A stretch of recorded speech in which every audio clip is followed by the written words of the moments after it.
ডেঙ্গুতে আক্রান্ত হয়ে চলতি বছর ঢাকায় ১০০ জনের মৃত্যু হয়েছে, আর চলতি মাসের ২৫ দিনে ৫৫ জনের মৃত্যু হয়েছে।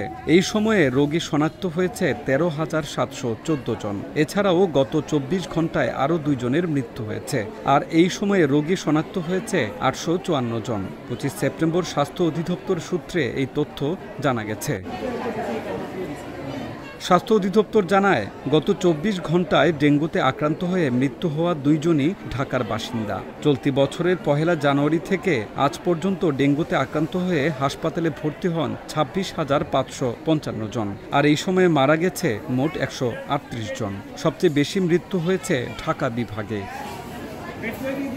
এই বিভাগে মৃত্যু হয়েছে ১০০ জন। রোগী শনাক্তেও বেশি ঢাকা বিভাগ। এই বিভাগে মোট রোগী শনাক্ত হয়েছে ১৪,৮১০ জন, আর সবচেয়ে কম রোগী শনাক্ত হয়েছে সিলেট বিভাগে। মৃত্যু ও রোগী শনাক্তে দ্বিতীয় অবস্থানে চট্টগ্রাম। এখানে মৃত্যু হয়েছে ১৯ জন এবং রোগী শনাক্ত হয়েছে ৫,৯২৮ জন।